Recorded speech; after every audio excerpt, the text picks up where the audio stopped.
Praise the Lord. கர்த்தர் நல்லவர். இந்த நாளிலும் உங்களை சந்திப்பதில் மிக்க மகிழ்ச்சி. மலேசியா தேசத்திலிருந்து உங்களுக்கு வாழ்த்துதலை தெரிவித்துக் கொள்கிறோம்.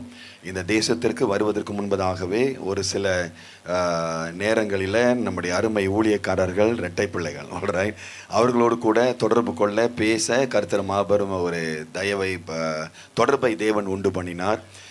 தேவன் இணைத்தால் மனிதன் பிரிக்காதிருக்கிறவன் என்று திருமணத்தில் மட்டும் இல்லை, கர்த்தர் எதையும் இணைக்கிற தேவனாக இருக்கிறார். எதை இணைத்தாலும் ஊழியர்களை இணைத்தால் பிரிக்க முடியாது, சபை மக்களை இணைத்தால் பிரிக்க முடியாது. எத்தனை பேர் விசுவாசிக்கிறீங்க? அல்லேலூயா. பாருங்க, எலிஷா என்பவன் எலியா என்பவருக்கும் அவருக்கு ரத்த சம்பந்தமே இல்லை. இவர் ஏதோ ஒரு குடும்பம், எலியா ஏதோ ஒரு குடும்பம். ஆனால் என்ன நடந்தது? எலியானுடைய சால்வை பட்டது, அவ்வளோதான், கொடுக்கல, பட்டது. அவர் எல்லாவற்றையும் விட்டுவிட்டு எலியா கூட 10 வருடங்கள் அவருடைய கைகளுக்கு தண்ணீர் ஊற்றி சேவை செய்தார். எலிஷா என்பவர் எல்லாவற்றையும் விட்டுட்டு போனார். எப்படி? ஆண்டவர் இணைத்தபடியினால. அதுபோல நவமி ரூத்தை கர்த்தர் இணைத்தார், தீமோத்தி பவுலை கர்த்தர் இணைத்தார். ஆகவே தேவனுடைய பிள்ளைகளை, தேவன் எதை இணைத்தாலும், வியாபாரமோ, உங்களுடைய தொழிலோ, உங்களுடைய நண்பர்களோ, சபையோ, ஊழியர்களையோ, யார் ஆண்டவர் இணைக்கிறாரோ அதை யாரும் பிரிக்க முடியாது. கர்த்தர் நல்லவர். ஆகவே ஒரு மிக அன்பு நிறைந்த என்னுடைய ஊழியர்கள் இந்த வாலிய பிள்ளைகளை பார்க்கும்போது ரொம்ப உற்சாகமாக இருக்கிறது. நல்ல இசை வாசித்து கர்த்தரை துதித்து சோஸ்தரித்து பாடினார்கள். ஆகவே மலேசியா தேசத்திற்கு வரவிருக்கிறாங்க. ஆகவே கர்த்தர் தாமே அவர்கள் இன்னும் அதிகமாக பயன்படுத்தி ஆசீர்வதிக்க கர்த்தர் நடத்த நாம் ஒப்பு கொடுப்போம். நீங்களை எல்லாரும் சேர்ந்து வாங்க. ஒரு ஃப்ளைட்டை புக் பண்ணிவிட்டு கர்த்தர் நல்லவர். ஆமைன்னு சொல்லுவோமா? யாரோ வராங்க, கர்த்தருடைய பிள்ளைங்க வர முடியாதா? எத்தனை பேர் ஆமைன்னு சொல்லுவீங்க? கர்த்தருடைய பிள்ளைங்களுக்கு தான் எல்லாம் உகந்ததை கர்த்தர் கொடுக்கிறவராக இருக்கிறார். என்னுடனே கூட நம்முடைய அன்பு டாக்டர் வின்சன் அவர்கள் வந்திருக்கிறார். அவர் orthopaedic specialist, bone specialist. So அவர் எலும்பு நிபுணராக இருக்கிறார். எங்களுடைய பட்டணத்தில் வருகிற ஜனங்களுக்கு நல்ல ஒரு மருத்துவம் கொடுப்பது மட்டுமல்ல, அவர் அரசாங்கத்தில் வேலை செய்து கொண்டிருக்கிறார். மனைவி அவங்க பிரைவேட்டில் இருக்கிறாங்க. அவரை பார்க்க வரும்போதெல்லாம் அவர்களுக்கு சிகிச்சை செய்து அவங்கள அரசாங்க இடத்திற்கு வாங்க, நான் உங்களுக்கு இலவசமாக செய்வோம், அங்கே உங்களுக்கு அதிக உறுதுணையாக இருக்கும் என்று சொல்வார்கள். நிறைய பேர் பிரைவேட் ஹாஸ்பிட்டலுக்கு அனுப்புவாங்க, அவர் அரசாங்க ஹாஸ்பிட்டலுக்கு அனுப்புவார், பிரைவேட்லேருந்து அரசாங்கத்துக்கு வாங்கன்னு. ஸோ அப்படிப்பட்ட ஒரு நல்ல ஒரு டாக்டர் அவர் இங்கே கான்ஃபரன்ஸுக்கு வந்திருக்கிறார். இந்த கான்ஃபரன்ஸுக்கு ஆகவே என்னோடு கூட இந்த நாட்களில் இருந்து அதன் பிறகு நான் நாளைய தினம் விடைபெறவிருக்கிறேன். ஆகவே உங்களுக்கு வாழ்த்துதலை தெரிவித்துக் கொள்கிறோம். அருமையான ஒழுங்கும் கிரமயமான ஒரு சபையாக உங்களுடைய ஊழியக்காரர்களுக்கு தேவனுடைய பிள்ளைகள் அடங்கி தேவனுடைய வார்த்தைகளை கேட்டு நடக்கும்போது எல்லாம் கர்த்தர் மகிமையாய் நடத்துகிற தேவனாக இருக்கிறார். நம்முடைய ஆண்டவர் சீக்கிரம் வரப்போகிறார் என்று அறிந்திருக்கிறோம். எத்தனை பேர் ஆமென் சொல்வீர்கள்? ஜெபிப்போம். பரலோக பிதாவே, இந்த நாளுக்காக நன்றி செலுத்துகிறோம். வாயின் வார்த்தைகளை மிரித்து தியானம் உடைய சமூகத்திலே பெரிதியாக இருக்கட்டும். இம்மட்டும் நடத்தின தேவன் தொடர்ந்து வழி நடத்தி ஆளுகை செய்வீராக. வந்திருக்கிற ஒவ்வொரு பிள்ளைகளையும் ஆசீர்வதிக்கிற கர்த்தருக்கு நன்றி செலுத்துகிறோம். இயேசுவின் நாமத்தில் ஜீவனுள்ள வல்ல நல்ல பிதாவே, எல்லாரும் ஆமென் சொல்வோம். இன்றைக்கு செய்தியின் தலைப்பு, நீ விசுவாசித்தால் தேவனுடைய மகிமையை காண்பாய். யோவான் 11:40 உங்களுடைய தேவனுடைய வார்த்தையை நான் பகிர்ந்து கொள்ள விரும்புகிறேன். 11ஆம் அதிகாரத்திலிருந்து நம்மளுக்கு எல்லாருக்கும் தெரிந்த ஒரு சம்பவம் தான். ஆனால் அவ்வப்போது கர்த்தர் நம்மோடு கூட பேசும்போது தேவன் புதிய வெளிப்பாடுகளை ஆண்டவர் கொடுப்பார். இது ஒரு நியூஸ் பேப்பர் அல்ல, வேத வசனம் ரேமா வார்த்தையாக இருக்கிறது. ஆகவே அதனால தான் நம்ம எப்பொழுதும் கேட்கும்போது அன்றொன்று அப்பத்தை எங்களுக்கு தாரும், த டெய்லி பிரெட். ஒவ்வொரு நாளும் கர்த்தருடைய வசனம் நமக்கு போதுமானதாக இருக்கிறது. ஒரு செய்தித்தாளை வாசித்தோம் என்றால் அதை மறுநாள் நம்ம வாசிக்க முடியாது. ஏனென்றால் நம்ம வாசித்து முடித்து விட்டால் தேவனுடைய வசனம் ஒவ்வொரு முறையும் நமக்கு வித்தியாசமாக கர்த்தருடைய மன்னாவை கொடுத்து நம்மை ஆசீர்வதிக்கிறார். தவிர ஆமென் சொல்வீர்கள். வேதம் சொல்லுகிறது, தேவனுக்கு அன்பான ஒரு குடும்பமாக இருந்த இந்த லாசரு, மரியாள், மார்த்தாள் என்ற குடும்பத்தின் மேலே தேவன் அன்புடையவராக இருந்தார். ஆகவே லாசரு என்பவன் அவன் வியாதிப்பட்டவனாக இருந்தான். இந்த லாசருனுடைய இந்த குடும்பத்தினுடைய இடத்தை நான் போய் பார்த்தேன். பெத்தனியா என்ற ஊரில் நான் இஸ்ரவேல் போயிருக்கும் போது அந்த இடங்களை நான் பார்த்தேன், எப்படியாக ஆண்டவர் இந்த அற்புதங்களை செய்தார் என்று சொல்லி. அன்பான தேவனுடைய பிள்ளைகளே, ஆகவே அவன் வியாதிப்பட்டிருக்கும் போது அன்பு நிறைந்த ஆண்டவர் இந்த குடும்பத்தின் மேலே அன்பு வைத்திருந்தார். எத்தனையோ குடும்பங்கள் அவரை பராமரிக்க, அவரை ஏற்றுக்கொள்ள முடியாத அந்த சூழ்நிலையிலும் இந்த குடும்பத்தினர் தைரியமாய் இயேசு கிறிஸ்துவை ஆண்டவரை ஏற்றுக்கொண்டார்கள். இதோ அப்படிப்பட்ட ஒரு சூழ்நிலை. காரணம் என்னவென்றால், நான் பார்த்தோம், யவரி என்பவன் எல்லாவற்றையும் விட்டுவிட்டு தன்னுடைய மகளுடைய இதோ வியாதி மகள் பிழைக்க வேண்டும் என்று சொல்லி இயேசுனுடைய இயேசுனுடைய பாதத்தில் விழுந்தான். 100க்கு அதிபதி அவனுக்கு என்ன நேரிட்டாலும் பரவாயில்லை என்று சொல்லி இது ஆண்டவரை தேடி வந்தான். இது பெரும்பாடு உள்ள இஸ்திரியாகப்பட்டவள் அவ்வளவு கூட்ட திரள் ஜனங்கத்திலும் அவ்வளவு ஜனங்கள் மத்தியிலும் அவர் வந்து இயேசுனுடைய வஸ்திரத்தையாக தொட வேண்டும் என்று வந்தாள். ஆகவே சொல்லுவாங்க, அவங்கவுங்க வயிற்று அவங்களுக்கு தான் தெரியும். when you are desperate, நாம் எல்லாரும் நம்முடைய வாழ்க்கையில எப்பொழுது அவசியமான காரியம் தேவைப்படுதோ நம்ம எதையும் பொறுப்படுத்துவது கிடையாது.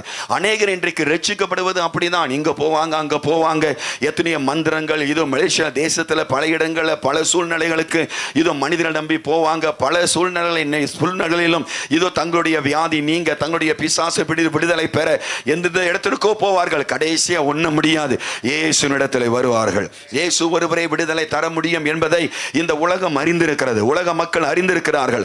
அவரை இல்லாமல் ரட்சிப்பு இல்லை, அவரை இல்லாமல் விடுதலை இல்லை, அவரால் செய்யக்கூடாது, அவரால் செய்ய முடியாதது எதுவும் இல்லை என்பதை இந்த உலக மக்களுக்கு தெரியும். ஆனபடினாலே கடைசி நேரத்தில் வருகிற ஒவ்வொரு பிள்ளைகளுக்கும் கர்த்தர் உதவி செய்ய வல்ல தேவனாக இருக்கிறார்.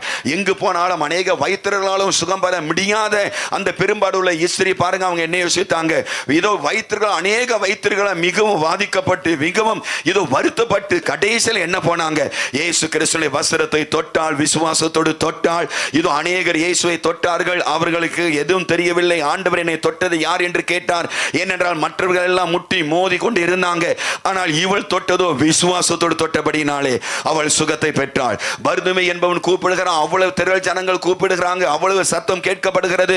ஆனாலும் கூட பர்துமை விசுவாசத்தோடு கூப்பிட்டபடினாலே இயேசு நின்று உன்னுடைய ரட்சிப்பு உன்னுடைய விசுவாசம் உன்னை ரட்சித்தது என்று ஆண்டவர் சொன்னார். ஆகவே தேவனுடைய பிள்ளைகளை, ஆண்டவராகிய தேவன் இது அன்பு செலுத்துகிற ஒரு குடும்பம். தேவன் அன்பு செலுத்தின ஒரு குடும்பம், ஆண்டவரை ஏற்றுக்கொண்ட ஒரு குடும்பம். அந்த குடும்பத்தில் இருக்கிற லாசரு வியாதிப்பட்டு இருக்கிறான் என்ற செய்தி இயேசு கிறிஸ்துக்கு வரும்போது ஆண்டவர் இது உடனே போகவில்லை. இன்னும் 2 நாள் இன்னும் நாம் தங்கியிருந்து பிறகு போவோம் என்று ஆண்டவர் சொல்லுகிறதை பார்க்கிறோம். அங்கிருக்கிற மார்த்தாள் மரியாளுக்கு ஒரு வருத்தம். ஏனென்றால் இயேசு உடனே வரவில்லையே, நாம் கூப்பிட்ட உடனே வரவில்லையே. நிறைய வழியில நம்மளும் அப்படித்தானே, இதோ நம்ம கூப்பிடும் போது இதோ ஃபாதர் இதோ பாஸ்டர் எனக்கு உதவி செய்யல, உடனே எனக்கு டெலிபோனுக்கு இதோ எனக்கு காலுக்கு எனக்கு ஆன்சர் பண்ணல. சில வழியில் என்னுடைய பிள்ளை வந்து பார்க்கல, மருத்துவமனைக்கு நாம் பிள்ளைகளை இல்ல தாயை கொண்டு போகும்போது யாராவது மருத்துவர் உடனே விசாரிக்காட்டி என்னுடைய தாயை நீங்க விசாரிக்காம இருக்கிறீங்க, மற்றவங்களாம் பார்க்குறீங்களா, எவ்வளவு சீரியஸா கொண்டு வந்திருக்கிறேன் என்று நம்ம எவ்வளவு அவதிப்படுவோம், எவ்வளவு அவசரப்படுவோம், எவ்வளவு நம்ம எதிர்பார்ப்போம். அது போல இந்த குடும்பம் எதிர்பார்த்து கொண்டு இருக்கிறது. ஆனால் கர்த்தர் ஏற்ற வேளையிலே ஏற்ற காரியங்களை செய்கிறவர். நான் இஸ்ரேல் தேசம் போயிருக்கும் போது டைமண்ட் கையில் கொடுத்தாங்க. அப்போ அந்த டைமண்ட் ஃபேக்டரிக்கு போயிருக்கும் போது ஒரு டைமண்ட், பெரிய டைமண்ட், ஒவ்வொரு டைமண்டை பார்க்கும்போது ரொம்ப வித்தியாசமாக இருந்தது.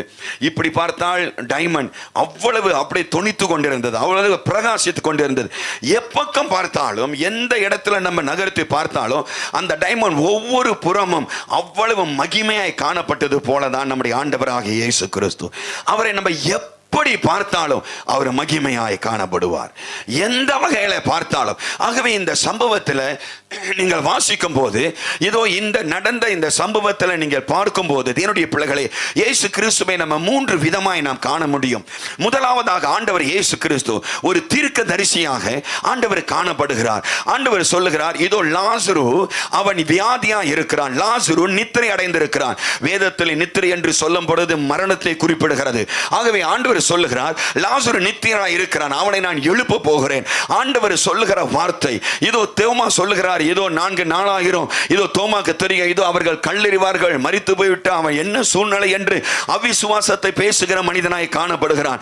ஆனால் ஆண்டவருக்கு தெரியும், லாசரு நித்திரையா இருக்கிறான், அவன் எழுப்ப போகிறேன். லாசரு மரித்து போனான், இதோ நான் அவனை எழுப்ப போகிறேன் என்று ஆண்டவர் சொல்லுகிறார். ஆண்டவருடைய தீர்க்க தரிசன வார்த்தைகள் மிக முக்கியமானது. அன்பான தேவனுடைய பிள்ளைகளே, மருத்துவர் சொல்லலாம் உங்களுடைய சூழ்நிலை குறித்து, வாழ்க்கையை குறித்து, இதோ லாயர்கள் சொல்லலாம், நீதிபதிகள் சொல்லலாம். ஆனால் கடைசியா நீதிபதிகள் சொல்லுவதை நீங்கள் விசுவாசிக்காம, மருத்துவர்கள் சொல்லுவதை விசுவாசிக்காம ஆண்டவர் என்ன சொல்லுகிறார் என்பதுதான் மிக முக்கியம். அன்பானவர்களே, கர்த்தர் சொல்லுவது என்ன, ஆண்டவர் என்ன சொல்றாரோ அதுதான் நடக்கும். கர்த்தர் என்ன சொல்லுகிறாரோ அதுதான் நடக்கும். ஆண்டவர் கடைசியா என்ன சொல்லுகிறார். ஆகவே உங்களுடைய வாழ்க்கையில எந்த சூழ்நிலை வந்தாலும் don't give up, don't give in, don't give up, don't give over. Just believe in God, that what is God is saying, because He is the Alpha and the Omega, and He is the beginning and the end. அவரே முதலும் முடிவுமா இருக்கிறபடினால், அவரே alpha omega இருக்கிறபடினால் அவர் என்ன கடைசியா சொல்றாரோ அதுதான் நடக்கும். எத்தனை பேர் ஆமென் சொல்வீர்கள்?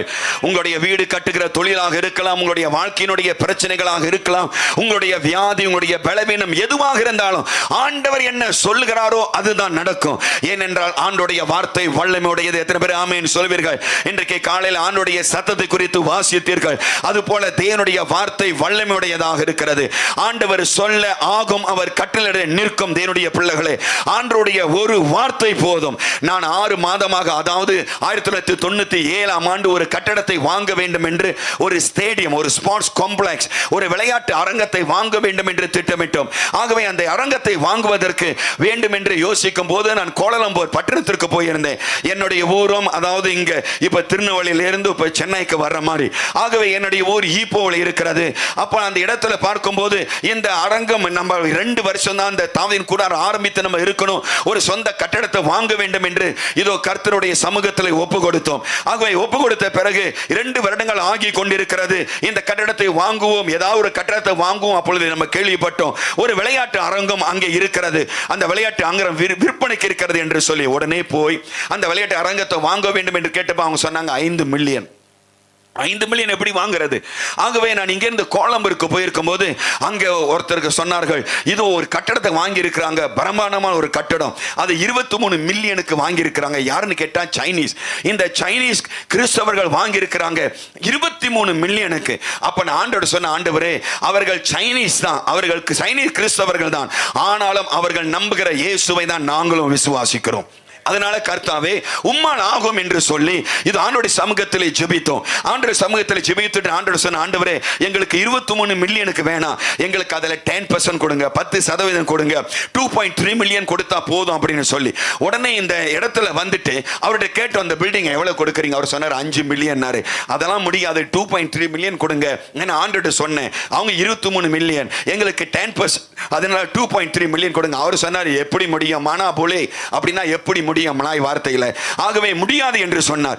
ஆகவே என்ன முடியாதுன்னு சொல்லிட்டாரு சொல்லி, ஆனாலும் கூட சரி மறுபடியும் கேட்கிற, அவர் சொல்றாரு, இல்ல முடியவே முடியாது, 5 மில்லியனுக்கு குறைதா கொடுக்க முடியாது என்று சொல்லி 1 மாதமானது, 2 மாதமானது, 3 மாதம், 4, 5, 6வது மாதம் நான் இங்கிலாந்து தேசத்தில் 97 போயிட்டு அங்க ஊழியத்தை செய்துட்டு நானும் மனைவி விமானத்தில் வந்து கொண்டிருக்கிறோம். என்ன நடந்ததுன்னா, ஆண்டவர் தெளிவா என்னோட காதல சொன்னாரு, இப்ப போய் அந்த சைனீஸ் மேன் கேளு அப்படின்னாரு. சரின்னு சொல்லி வந்துட்டு உடனே போய் அந்த சைனீஸ் மேன்ட்ட கேட்டேன். அவரு சொன்னாரு, இல்ல இந்த கட்டடம் இன்னும் விற்கலையா அந்த கட்டடம். அப்ப நம்மளுக்கு அதான் இந்த கட்டடம் காத்துட்டு இருக்கு, சரி இந்த கட்டடத்தை கொடுங்க, எவ்வளவுக்கு வேணும்னு கேட்டாரு. நான் சொன்னேன் 2.3 மில்லியன். அவர் சொன்னார், முடியாது, 5 மில்லியன். சரி நான் 4 மில்லியன் கொடுக்கறனாரு. வேணாம் எனக்கு 2.3 மில்லியன். சரி நான் 3 மில்லியன் கொடுக்கறனாரு. முடியாது, எனக்கு 2.3 மில்லியன் தான் வேணும். ஓகே எடுத்துங்கன்னு சொல்லிட்டாரு. ஒரு அல்லேலூயா சொல்லுங்களேன். ரொம்ப அற்புதமா கர்த்தர் நடத்தினார். அந்த 2.3 மில்லியன் நம்முடைய பணமே இல்லை, ஏர்னஸ்ட் டிபாசிட். ஒரு சகோதரி வந்தாங்க, வந்து கொடுத்தாங்க 50,000 வெள்ளி. திடீர்னு பார்த்தோம், எல்லாரும் சேகரித்தோம், ஒரே மாதத்தில் ஏர்னஸ்ட் டிபாசிட் கொடுக்க சொன்னாங்க. 1,80,000 வெள்ளி வந்தது. என்னுடைய பிள்ளைகள் இன்னும் 30,000 வெள்ளி கட்டணும், ஏன்னா ஒரே மாதத்தில் 2,30,000 வெள்ளி கட்டணும், அதாவது டிபாசிட் கட்டி ஆகணும். என்ன செய்வேன்னு தெரியல. என்ற ஒரு கார் இருந்தது, நான் விற்கிறேன்னு சொன்னேன். இதோ 4 பேர் வந்தாங்க, அவங்க இயேசு அறியாதவங்க வந்து சொன்னாங்க, நான் காரை வாங்கிக்கிறேன்னு சொன்னாங்க. சரி வாங்கிக்கங்க. எவ்வளவு கேட்டாங்க? 30,000. எங்க ஃபாதர் முடியும், இந்த கார் வந்து இவ்வளவு விலையா இருக்குது, இந்த காரே பழைய காரா இருக்குது. இல்லையா, நாங்க ஒரு கட்டிடம் வாங்கணும், அதனால எங்க 30,000 கட்டாயம் வேணும்னு சொல்லி உடனே அவங்க என்ன செய்தாங்க, சரி 30,000 வெளியே கொடுத்தாங்க. நான் அவங்கள்ட்ட சாவியை கொடுத்தேன். அவங்க எழுந்து நின்று பணத்தையும் திரும்ப கொடுத்தாங்க, சாவியும் திரும்ப கொடுத்தாங்க. ஏன் இப்படி செய்றீங்கன்னு கேட்டா அவங்க சொன்னாங்க, ஃபாதர் நீங்க எப்படி நடந்து ஊழியம் செய்வீங்க, காரில் ஏறியே நீங்க ஊழியம் செய்யுங்க அப்படின்னு சொல்லிட்டு போனாங்க. இன்று முதல் யார் என்று தெரியவில்லை. பேர் என்னன்னு கேட்டேன், கண்ணன்னு சொன்னாங்க. ஆனால் இன்று வரையிலும் யாருனே தெரியல. கர்த்தர் அற்புதம் செய்தார். அப்படியா கட்டடத்தை வாங்கணும்? தேவனுடைய பிள்ளைகளை யோசித்து பாருங்க. இதோ அந்த சத்தம் எனக்கு கேட்கப்பட்டது, இதோ நீ இப்ப போய் கேள். அப்ப மனிதர்கள் முடியாதுன்னு வாங்க, உலகம் முடியாதுன்னு சொல்லும், நம்முடைய சொந்த எண்ணங்கள் சொல்லும். ஆனால் ஆண்டவர் கடைசியா என்ன சொல்றாரோ அதுதான் நடக்கும். எத்தனை பேர் ஆமென் சொல்வீர்கள்? அதனாலதான் தேவனுடைய வார்த்தையிலே தியானமா இருக்கிற மனுஷன் அவன் பாக்கியவான். அவன் நீர்க்காலின் ஓரமாய் நடப்பட்டு தன் காலத்தில் கனிதந்து இலையுதிராதிருக்கிற மரத்தை போல் இருப்பான். எத்தனை பேர் ஆமென் சொல்வீர்கள்? தன் காலத்தில் கனிதந்து அப்படின்னா என்ன? தன் காலம். உனக்குன்னு ஒரு காலம் உண்டு. யானைக்கு ஒரு காலம் வந்தா பூனைக்கு ஒரு காலம் சொல்லுவாங்களே, தன் காலத்தில் கனி தந்து இலையுதிராத மரத்தை போல் இருப்பான். ஒரு காலம் உண்டு. அவர்கள் வீடு கட்டுறாங்களா, கட்டட்டும், வாழ்த்துங்க, உங்களுக்கு ஒரு காலம் உண்டு. இவர்கள் கார் வாங்குறாங்க, வாங்கட்டும், இருங்க, உங்களுக்கு ஒரு காலம் உண்டு. எல்லாருக்கும் ஒரு காலத்தை கர்த்தர் வைத்திருக்கிறார். எத்தனை பேர் ஆமென் சொல்வீர்கள்? கடந்த 2 ஆண்டுகளுடைய மெர்சிடிஸ்-பென் விபத்துக்குள்ளாய் 2 ஆண்டுகள் கார்கள் இல்ல. சர்ச் மெம்பர் வருவாங்க, நல்ல நல்ல காரா, இதோ பிளஸ் பண்ணுங்க, பிளஸ் பண்ணுவாங்க. இதோ நானும் நல்ல நல்ல காரா பிளஸ் பண்ணி இருப்பேன். என்னன்னா, மனசு நம்மளுக்கு சுத்தமா இருக்கணும். சும்மா வாயில சொல்லக்கூடாது, மனது சுத்தமா இருக்கணும். இருதயத்தில் சுத்தமுள்ளவர்கள் பாக்கியவான்கள், தேவனை தரிசிப்பார்கள். அப்படின்னா என்ன அர்த்தம்? உங்க மனது சுத்தமா இருந்தா தேவனை தரிசிப்பீங்க. எப்படி? வேலை இடத்துக்கு போனா வேலை கிடைக்கும், தேவனை தரிசிப்பதற்கு அடையாளம். இதோ சுகவீனமா இருப்பீங்க, சுகம் பெறுவீங்க, தேவனை தரிசிப்பதற்கு அடையாளம்.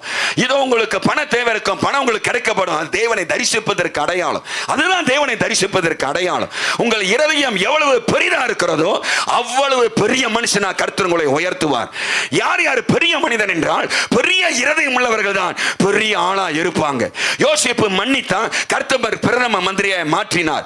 இதோ ஒட்டக சிவிங்கி என்று சொல்றோம், அதுக்கு இவ்வளவு பெரிய 5 கிலோ அரிசி இருக்க பேக்கெட் இருக்க, அவ்வளவு பெருசு அதனுடைய இருதயம். அதனாலதான் மேல உள்ள கொழுந்துகளை அது சாப்பிடும்.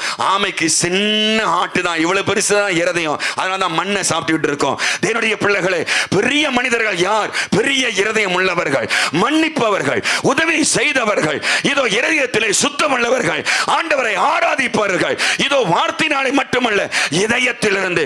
ஏனென்றால் ஆண்டவரை தொடுவது என்றால் நமக்கு எல்லாம் வித்தியாசமான ஐக்கியம். சிலருக்கு அறிவு, சிலருக்கு படிப்பு, சிலருக்கு இது வித்தியாசமான ஞானம் உண்டு. ஆண்டவரை தொட வேண்டும் என்றால் ஞானத்தினால தொட முடியாது, நம்முடைய உணர்வுனால தான் தொட முடியும், நம்முடைய இதயத்தினால தான் தொட முடியும்.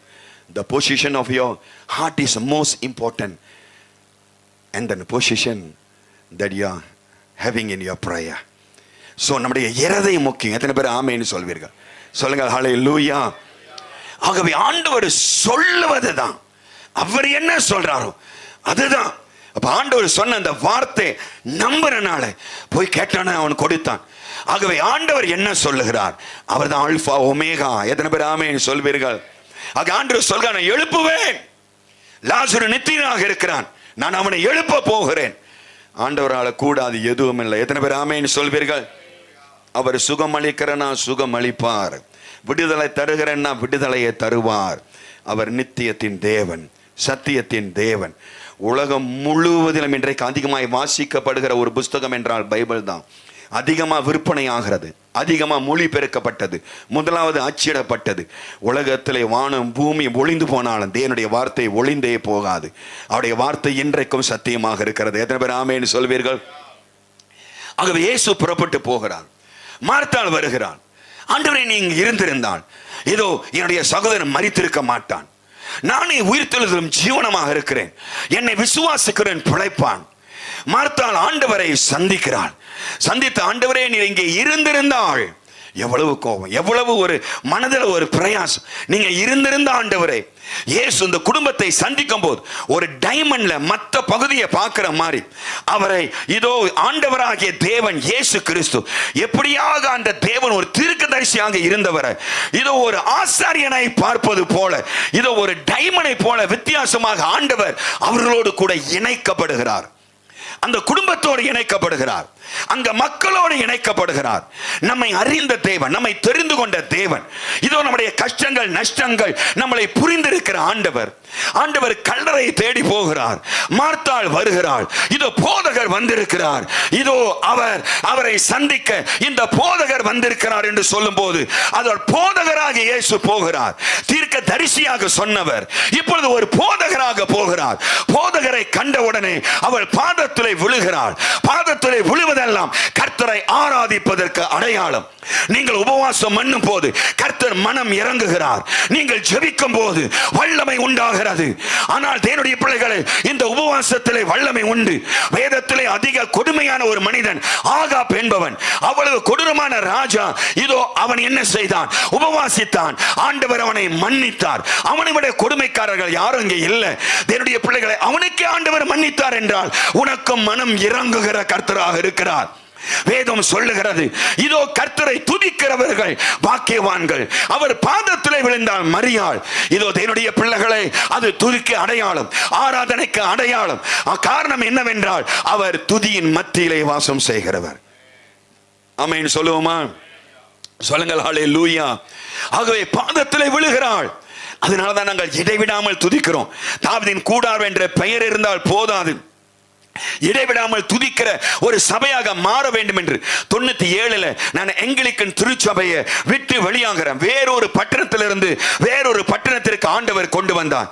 அந்த பட்டணத்தில் அந்த பட்டணத்தில் இருந்து ஊழியம் செய்ய ஆண்டவர் என்னை அழைத்து வந்த பிறகு வெகு தூரம் இங்கிருந்து வேறொரு மாநிலத்தில் இருக்கிற மாதிரி 9 ஆண்டுகள் எங்கிலிக்கன் திருச்சபையில் அங்கி போட்டு எங்கிலிக்கன் ஐயர்வாளா ஊழியங்களை செய்து அவர்கள் டிரான்ஸ்பர் பண்ணி வேறொரு பட்டணத்திற்கு போன. அங்க போய் ஒரே மாதத்தில் ஆண்டவர் சொல்லுகிறார், ஒரு வாரம் 2 வாரம் தான் ஆண்டவர் தெளிவாய் சொன்னார், இப்போது நீ ஒரு சபையை ஆரம்பி என்று. ஏனென்றால் அந்த இடத்துல இதோ மறுபடியும் நான் ஆரம்பிக்கணும். ஏன்னா அந்த இடத்துல ஒரு பாரம்பரியம், சடங்காச்சாரம் எல்லாமே இருந்தது. ஆகவே இந்த இடத்துல எப்படி ஆரம்பிப்பதா கர்த்தர் என்ன சொன்னார்னா, இதோ நீ பிரசங்கம் பண்ணி இருக்கிறத நான் பிரசங்கம் பண்ணி கர்த்தர் உணர்த்தினார். அநேகர் சபையில் இருந்து ஜனங்களை கொண்டு போய் சபை ஆரம்பிக்கிறாங்க. அது போல அப்படி அல்ல, நீ அதெல்லாம் பிரசங்கித்தாய், அதனால நான் புதிய இடத்துல வந்து புதிதாக ஒரு சபையை ஆரம்பிக்க கர்த்தர் கிருபை பாராட்டினார். அன்பான தேவனுடைய பிள்ளைகளே, அது போல தேவன் மேல் நம்பிக்கை வைக்கும் போது கர்த்தர் புதிய காரியங்களை செய்கிற தேவனாக இருக்கிறார். அவர் கூட இருந்து நடத்துகிறவராக இருக்கிறார். ஆகவே இந்த தொழுகை ஆரம்பித்தோம், ஆண்டவரை ஆராதிப்பதை ஆரம்பித்தோம். ஆண்டவரிடத்தில் பெயர் கேட்டபோது, ஆண்டவரை என்ன பெயர் சபைக்கு வைக்கணும்? அவர் தாவீதின் கூடாரம் என்றார். தாவீதின் கூடாரம் என்றால் என்ன?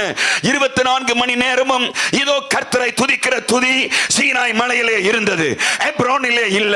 தாவீதின் கூடாரம் என்ற சீனாய் மலையிலே வெளிப்புறம் இல்லை, உள்புறம் இல்லை, மகா பரிசுத்த ஸ்தலம் இல்லை, மோசேயின் கூடாரம் இல்லை. ஆண்டவர் சொல்லல, இதோ நான் மோசேயின் கூடாரத்தை எழுப்ப போகிறேன் என்று. ஆண்டவர் சொல்லல, சாலமோனுடைய ஆலயத்தை எழுப்ப போகிறேன் என்று. ஆனால் ஆண்டவர் சொன்னார், அந்நாளிலே விழுந்து போன இதோ தாவீதின் கூடாரத்தை, ஏதோமில் மீதியானவர்களை இதோ அவர்களை கொண்டு வரும்படியாக அந்நாளிலே விழுந்து போன தாவீதின் கூடாரத்தை நான் திரும்ப கட்டுவேன் என்று சொன்னார். அப்படி என்றால் என்ன அர்த்தம்? விழுந்து போன ஆராதனை, விழுந்து போன சோத்திரம், விழுந்து போன தேவனுடைய சோத்தரிக்கிற மகிமை, இழுந்து போன இசைகள், இழுந்து போன இதே தேவனை ஆராதிக்கிற இதோ விண்ணப்பத்திற்குரிய ஜெபங்கள், இதையெல்லாம் கர்த்தர் எழுப்புகிறார். அதனாலதான் தெய்வீக கூடாரத்தில் ஆக உயரமான ஒரு வானம், உயரமான ஒரு இடம் உண்டென்றால் அது வெளிப்புறத்தில் இருப்ப இதோ சர்வாங்க தகன பலி அல்ல, அது குத்து விளக்கு அல்ல, ஆக உயரமானது ஒன்று தண்ணீர் தொட்டி அல்ல, தூப பலிபீடம் தான் ஆக உயரமானது. தூப பலிபீடம் என்றால் என்ன? கர்த்தரை ஆராதிக்கிற ஜெபிக்கிற ஒரு ஸ்தலம். இந்த கடைசி நாளில் கர்த்தர் ஜெபத்தை எழுப்பி கொண்டிருக்கிறார். அழகாக ஆண்டவரை மகிமையோடு ஆராதித்தார்கள் இந்த வாலிப பிள்ளைகள். அது போல ஆராதிக்கிற பிள்ளைகளை எழுப்பி கொண்டிருக்கிறார். கரங்களை தட்டி கர்த்தரை சோஸ்தரிப்போமா? ஹல்லேலூயா. ஆகவே இடைவிடாமல் கர்த்தரை துதிக்கிற ஆராதனையை 1 நாள் 2 நாள் என்று பல நாட்கள் செய்து கொண்டிருக்கிறோம். அன்பான தேவனுடைய பிள்ளைகளை, அவள் பாதத்திலே விழுந்தாள். இயேசு கிறிஸ்து கடந்து போகிறார். இதோ ஆண்டவர் கண்ணீர் விட்டார். வேதத்தில் சிறிய வசனமாக வசனம் சொல்லுகிறது, இயேசு கண்ணீர் விட்டார். ஆண்டவர் கண்ணீர் விட்டது லாசரு உயிரோடு எழுப்ப முடியாது என்பதற்காக அல்ல. இதோ மரியாளுடைய கண்ணீரை பார்த்தார், மக்களுடைய கண்ணீரை பார்த்தார். ஆகவே ஆண்டவர் போதகராக இருக்கும் போது இதோ நம்மோடு கூட இதோ இடைப்படுகிற தேவனாக இருக்கிறார். உன்னை விட்டு தூர போகிற தேவன் அல்ல. இதோ சாத்ரா மேஷ அபிநேகோ இதோ அவர்கள் சொல்லுகிறார்கள், இதோ நாங்கள் ஆராதிக்கிற தேவன் எங்களை விடுவிக்க வல்லவராக இருக்கிறார். அவர் ஆராதிக்காமல் போனாலும் நாங்கள் அவரை ஆராதிப்போம். அவர்களோடு கூட நான் பார்க்கிறோம், இன்னொரு உலாவி கொண்டிருக்கிறார். ஆபிரகாமு கூட இன்னொரு மெல்கிசேதேக் இருக்கிறார். இதோ தேவனுடைய பிள்ளையை ஒவ்வொரு இடத்திலும் நான் பார்க்கும்போது ஆண்டவர் இருக்கிறதை நாம் காண்கிறோம். ஆதாம் எங்கே இருக்கிறாய் என்று ஆண்டவர் கேட்கும் முன்பதாக இதோ சாயங்கால வேளையில் இதோ இயேசு உலாவி கொண்டிருக்கிறார். இது ஒரு தேவன் உலாவி கொண்டிருக்கிறார். அவருடைய சாயலாய் நம்மை படைத்தவராக இருக்கிறார். அன்பான தேவனுடைய பிள்ளைகளே, அதுதான் தேவனுடைய பிள்ளைகளை வேதம் தெளிவாக சொல்லுகிறது. இது ஆண்டவர் நம்மோடு இடைப்படுகிறவர், நம்மை விட்டு தூரம் நிற்கிறவர் அல்ல. தண்ணீரை கடக்கும் போது அவர் உன்னோடு கூட இருக்கிறார். ஆறுகளை கடக்கும் போது உன்னோடு கூட இருக்கிறார். அக்கினி நடக்கும் போது நீ வேகாதிருப்பாய், ஏனென்றால் கர்த்தர் உன்னோடு கூட இருப்பார். இனி வாழ்ந்திருக்கும் போது அநேகரும் கூட இருப்பார்கள். தாழ்த்தப்படும் போது அநேகர் விட்டு விடுவார்கள். நீ சந்தோஷமா இருக்கும்போது அநேகர் வருவார்கள். நீ துக்கத்தோடு இருக்கும்போது அநேகர் உன்னை விட்டு விட்டு போவார்கள். என்னுடைய பிள்ளை, உனக்கு ஆசைகள் இருக்கும் போது, உனக்கு உயர்வு இருக்கும் போது, உனக்கு பதவி இருக்கும் போது அநேகர் உன்னை தேடி வருவார்கள். ஆனால் இடத்துல ஒன்றும் இல்லாத போது எல்லாம் விட்டு விடுவார்கள். பிரசங்கிக்க தருதோ பிரசங்கிக்க தரலையோ, நீங்க பெரிய ஐஸ்வர்யனா இருந்து ரட்சிக்கப்பட்டாலே போதும், ஐயா வந்து 2 வார்த்தையை பேசுங்க சபையில சொல்லுவாங்க. ஏன் சொல்லுங்க? அவர்கிட்ட ஐஸ்வர்யம் இருக்கிறது. இன்றைக்கு உலகம் அப்படிதான். ஆனால் தேவனுடைய பிள்ளையே, உன்னிடத்தில் ஒன்றும் இல்லாமல் எல்லாம் கைவிடப்பட்ட நிலைமையிலும் வறட்சியிலும் தோல்வியிலும் கீழே தள்ளப்பட்ட சூழ்நிலை இருந்தாலும் உன்னை விட்டு விலகாத கர்த்தர் ஒருவர் இருக்கிறார். எத்தனை பேர் ஆமென் சொல்வீர்கள்? சொல்லுங்கள் ஹல்லேலூயா. He will never leave you. I will be with you. I will be with you forever. என்றும் நான் உன்னோடு கூட இருக்கிறேன். ஆண்டவர் கண்ணீர் விட்டார். நம்மை போல சோதிக்கப்பட்டோம். எத்தனை பேர் ஆமென் சொல்வீர்கள்? நம்மை போல சோதிக்கப்பட்டோம், பாவம் செய்யாதவராக இருந்தார். நம்மை போல இந்த உலகத்தில் மனுஷனுக்கு நேரிடைய சோதனை அல்லாமல் வேறு சோதனை உண்டாகவில்லை. இந்த உலகத்தில் மனிதனுக்கு நேரிடுகிற சோதனை அல்லாமல் வேறே சோதனை நேரிடவில்லை. தேவன் உண்மை உள்ளவராக இருக்கிறார். உங்கள் திராணிக்கு மேலாக அவர் உங்களை சோதிப்பதே இல்லை. எத்தனை பேர் ஆமென் சொல்வீர்கள்? சொல்லுங்கள் ஹல்லேலூயா. அந்த கட்டடத்தை வாங்கணும். அந்த கட்டடத்தை வாங்கி இதோ அதை வந்து சபையா நம்ம நிலைநிறுத்தணும் என்று யோசித்தோம். அதில் 8 ஸ்குவாஷ் இருந்துச்சு ரூம், பிறகு 2 டேபிள் டென்னிஸ் ரூம் இருந்தது. அந்த இடத்து பிறகு பேட்மிண்டன் கோர்ட் இருக்கிறது, 3 பேட்மிண்டன் கோர்ட். நம்ம நாளைக்கு இன்னைக்கு பேட்மிண்டன் விளாடுறது தானே, நாங்களாம் பேட்மிண்டன் விளாட போகிறோம். ஓகே, எங்கே அவர் இன்னொரு சிங்கம் எங்கே அவர்? ஓகே இன்னைக்கு பேட்மிண்டன் விளாட போகிறோம். யார் பேட்மிண்டன் விளாடுவீங்க? யார் நல்லா வாயிடுவீங்க? இல்லை, ஓகே சரிங்க. Alright. So 3 badminton court. Alright. And then அதை விட்டுட்டு அது ஸ்பாட்டாக இருக்கணும்னு சொல்லிட்டு டாக்டர் நல்லா விளையாடுவார் பேட்மிண்டன். ஆல்ரைட். ஸோ இன்னைக்கு இவங்க வராங்கன்னு நினைக்கிறேன். அவங்க பேர் என்ன? What is world champion? The girl, the lady ப்ரோனோய் another one, the lady, the girl, சிந்துலாம் அன்னைக்கு வராங்கன்னு நினைக்கிறேன். அப்படியா? ஓகே. ஸோ வடப்பன். ஸோ பாருங்க, அந்த அந்த அந்த இடத்தை நம்ம அந்த ஸ்குவாஷ் எல்லாத்தையும் உடைச்சி அந்த அந்த ஒரு வந்து ஹாலனில் செய்தது. அந்த கண்ணாடி அந்த அந்த வூட்லாம் அப்படி இருக்கும். ஸோ அதெல்லாம் எடுத்து, இது ஊடா கல்லா டைல்ஸு பாருங்க, கண்ணிருந்தும் நாம் காண முடியவில்லை என்னவென்று. ஸோ பார்ப்பதெல்லாம் வைத்து நாம் எடை போட முடியாது. அகத்தின் அழகு முகத்தில் தெரியணும் சொல்லுவாங்க. ஆனால் இருதயங்களை பார்க்கிறவர் கர்த்தர். எத்தனை பேர் ஆமென்னு சொல்வீர்கள்? தமிழ் ஓகே தானே? ஸோ அப்போ என்ன நடந்தது? அதெல்லாம் எடுத்துட்டோம். ஆனால் தூண்கள் இருந்தது சபையில். அப்போ தூண் இருந்தால் நம்ம ஆளு தூணுக்கு பின்னால் உட்காந்துருப்பான், ஃபோனை பார்ப்பான், இல்லை சிலர் தூங்குவாங்க. ஸோ எப்படி தான் இந்த ஜனங்கள், அதுவும் தூணு இங்கே அத்தனை தூணு, இங்கே ஒரு 8 தூணாக. அப்போ தூண்லாம் எடுக்கணும்னு நினைச்சோம். தூண் எடுத்தால் அது பிரமணமான ஒரு கட்டணம், விழுந்துருமோ ஒரு பயம். அப்போ சில சொன்னாங்க ஆர்கிடெக்டை போய் பாருங்க, இன்ஜினியரை போய் பாருங்க. ஆர்கிடெக்டை பார்த்தோம், இன்ஜினியரை பார்த்தோம். அவங்க ஃப்ளோ பிளான் எடுத்து வர சொன்னாங்க. எல்லாம் ஃப்ளோ பிளான் எல்லாம் பார்த்துறோம். சொன்னாங்க நோ வே, நோ சான்ஸ், நீங்கள் பில்லர்லாம் எடுத்தீங்க அப்படின்னா பில்டிங் விழுந்துருன்னு சொல்லிட்டாங்க. முடியாதுன்னு சொல்லிட்டு காப்பேட் போட்டோம். No choice. மன வருத்தம். ஏன்னா ஒரு ஷாப்பில் இருந்தாலும் பரவாயில்ல, இந்த மாதிரி இவ்வளோ பெரிய கட்டணம் இவ்வளோ பணம் கொடுத்து வாங்கி இந்த தூண்கள்லாம் இருக்கிறத எடுக்க முடியலன்னு கொஞ்சம் வருத்தமாக இருந்தது. கடைசி நேரத்தில் ஆல்டர்லாம் செஞ்சிட்டு இருக்காங்க. நான் முன்னால் நின்றுட்டு இருக்கிறேன். இன்னும் ஒரு ஃபியூ டேஸ் தான் இருக்கிறது, நம்ம டெடிகேட் பண்ண போகிறோம் அந்த இடத்த. அந்த இடத்துல ஃபாதர் புக்மன் வந்து டெடிகேட் பண்ணார்.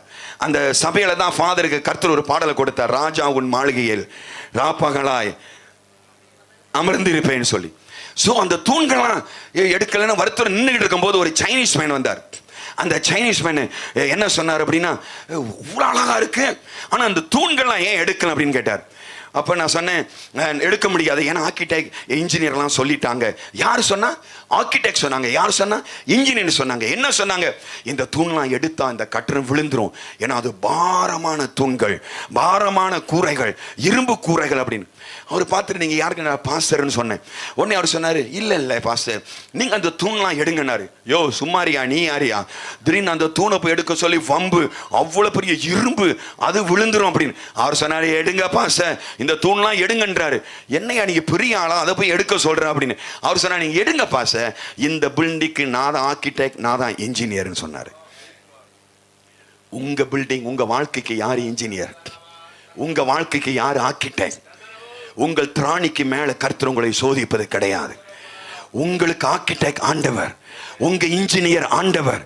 எவ்வளவு சோதனையை தாங்க முடியும்னு தெரியும், எவ்வளவு பிரச்சனையை தாங்க முடியும்னு தெரியும். மோசையால தாங்க முடியும், இருந்தாலும் மோசே சொல்றார், என்னால முடியல ஆண்டவரே, என் பேரை கிறுக்கி போடுங்க ஆண்டவரே. சரி, நான் ஆண்டவர் மோசையை கூப்பிட்டு 70 பேரை கூப்பிடுறேன். 70 பேரை கூப்பிட்டாங்க. ஆண்டவர் 70 பேருக்கு பரலோகத்திலிருந்து பரிசுத்தாவியை கொடுக்கல, அவர் கொடுக்கல. மோசே கிட்ட இருந்து எடுத்து ஆண்டவர் 70 பேரை கொடுத்தாரு. அப்ப மோசேக்கு அந்த பலன் இருக்கா இல்லையா? மோசே கிட்ட இருந்தா கொடுக்கிறாரு. அப்ப மோசேயால அந்த 3 மில்லியன் ஜனங்களை நடத்த முடியும்.